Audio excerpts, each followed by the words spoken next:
Je voulais vous parler du regard et du jugement des autres et comment faire pour voir au-delà, vous permettre d'avoir un déclic, quelque chose qui vous libère, un waouh, mais oui, c'est ça, et vous permettre d'avancer dans votre vie. Est-ce que vous avez déjà vécu cela? D'avoir envie de faire quelque chose qui vous tient à cœur et juste, et je dis bien juste, à cause de quelqu'un et de ce qu'il pourrait penser de vous, vous ne l'avez pas fait. Et je pense que pour ceux qui écoutent ce podcast, vous allez être nombreux à vous dire que oui, évidemment, ça vous est arrivé. Et c'est normal. Moi, ça m'est arrivé, et pas juste un peu. Ça a presque failli détruire une partie de moi, et j'avais envie de vous partager cela. Parce qu'aujourd'hui, dans mon métier, je parle de l'invisible, du non manifesté, de ce qu'on peut voir, eh bien justement au-delà. Et les perceptions subtiles, ressentir les choses que certaines personnes ne peuvent pas encore ressentir. Et pour moi, c'est quelque chose de naturel. C'est comme pour ceux qui sont doués en musique et qui jouent merveilleusement bien d'un instrument. C'est exactement la même chose. Mais à un moment dans ma vie, eh bien, on m'a dit « Mais Célia, si tu dis ça, les gens vont te prendre pour une folle. Les gens, ils ne vont pas comprendre. » Et ça m'a profondément marquée parce que ça venait toucher une partie de moi qui était mon essentiel, ma nature profonde. Et donc je me suis retenue, je me suis adaptée, je me suis corrigée, je me suis sentie petite, je me suis coupée d'une partie de moi. Mais je sentais bien qu'au fond, c'était là et qu'il fallait que je puisse le mettre en valeur, le vivre et je dirais respecter surtout cette partie de moi.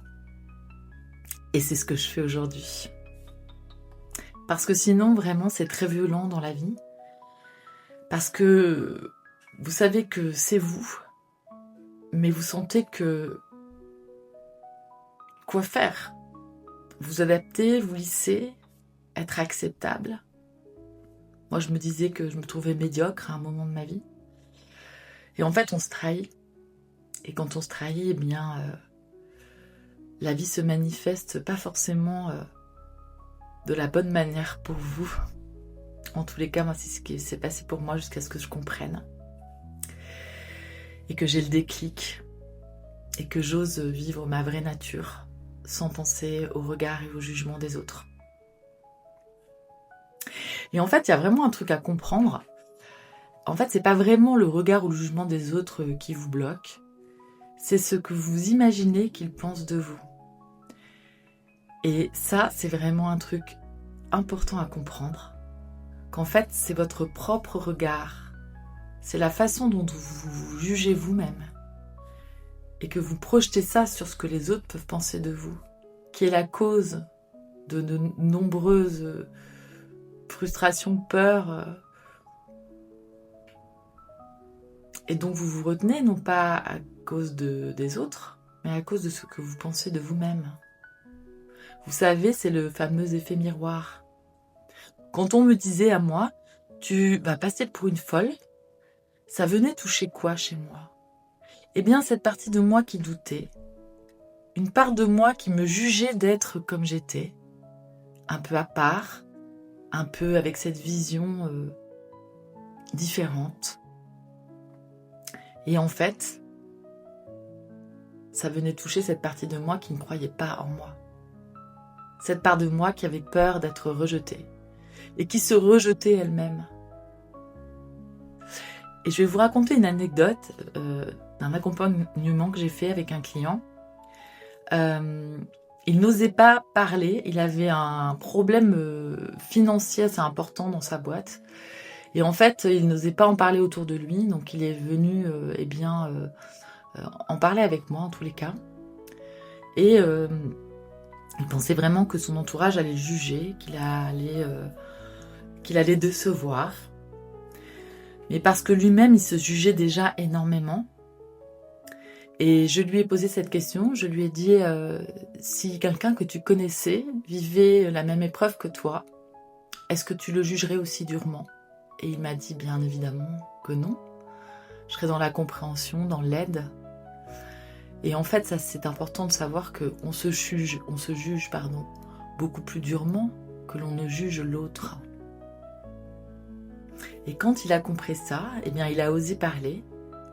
Il a osé dire ce qui se passait et son entourage a été à l'écoute, a été bienveillant et l'a soutenu.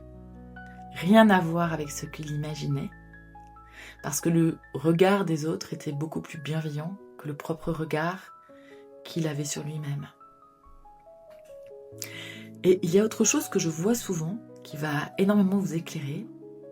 Vous savez, ces gens qui expliquent tout, qui justifient tout pour leur métier, leurs valeurs, comme s'ils devaient prouver quelque chose. C'est pareil, ce n'est pas un problème de communication, c'est un problème de regard. On a peur que l'on pense que les autres ne nous trouvent pas à la hauteur. Mais en réalité, ce n'est pas les autres qui pensent ça. C'est juste nous. Et donc, on compense, on parle beaucoup, on explique beaucoup, puis on explique, puis on se coupe de soi-même. Et le jour où on arrête d'essayer de prouver, on commence à être et à trouver sa place. Et pourquoi est-ce que ça, c'est aussi fort dans la nature humaine? Pourquoi est-ce qu'on vit ce système-là?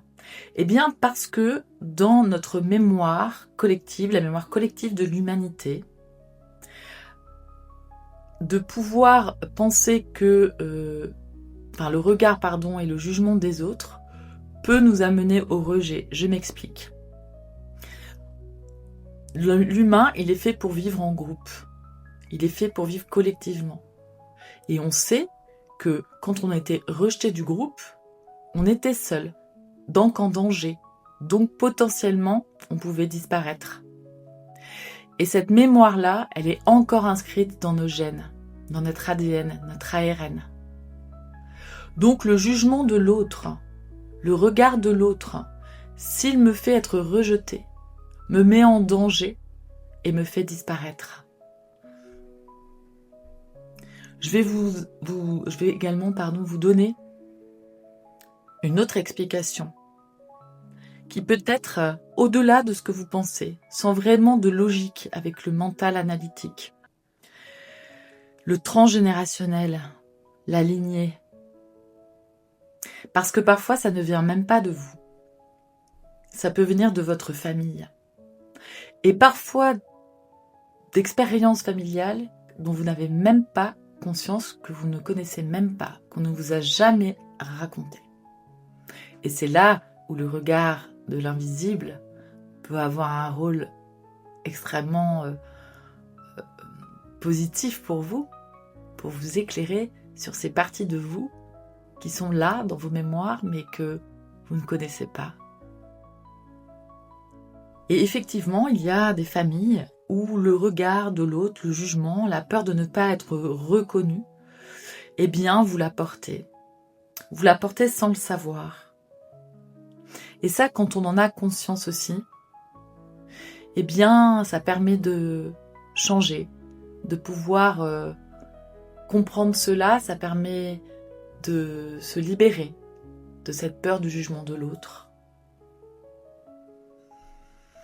Je vais vous parler également de ce que ça provoque énergétiquement quand vous comprenez pourquoi ce regard de l'autre, ce jugement de l'autre est si important pour vous.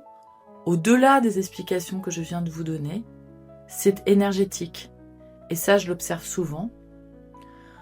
Quand vous comprenez d'où ça vient et que vous avez vraiment cette sensation que vous avez envie de retrouver votre place et que le jugement et le regard de l'autre n'est qu'un miroir de vous-même, pour les différentes causes que je vous ai énoncées, il y en a plein d'autres, vous changez de posture et vous changez d'énergie. Et les choses deviennent plus fluides. Et ça, c'est quelque chose que je remarque à chaque fois que je fais un accompagnement. que je clarifie la situation, si la personne pose une action justement pour se libérer de ce jugement et du regard des autres, automatiquement, les manifestations vont dans ce sens-là et elle a la capacité de faire ce qu'elle avait envie de faire, par exemple, et qu'elle n'arrivait pas à faire avant, juste pour ça, pour quelque chose en plus qui souvent n'existe pas. Donc au final, ce n'est pas le regard ou le jugement des autres qui vous freine, c'est ce que vous vous imaginez qu'ils voient et qu'ils croient. Et puis, quand bien même, s'ils pensent ça, la cause est profonde parfois, je vous l'ai expliqué. Elle vient de notre histoire de l'humanité, elle peut venir de notre transgénérationnel, de notre expérience de vie. Mais quand bien même, le plus important, c'est que vous puissiez comprendre qu'en miroir, c'est ce que vous pensez de vous-même qui est le plus important à regarder, pour aller au-delà.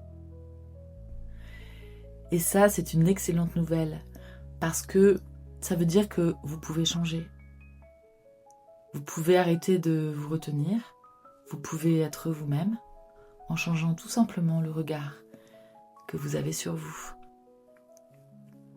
Et vous verrez que la réalité n'a rien à voir avec ce que vous aviez imaginé. Alors voilà, j'espère vous avoir éclairé. On se retrouve très vite pour un prochain podcast.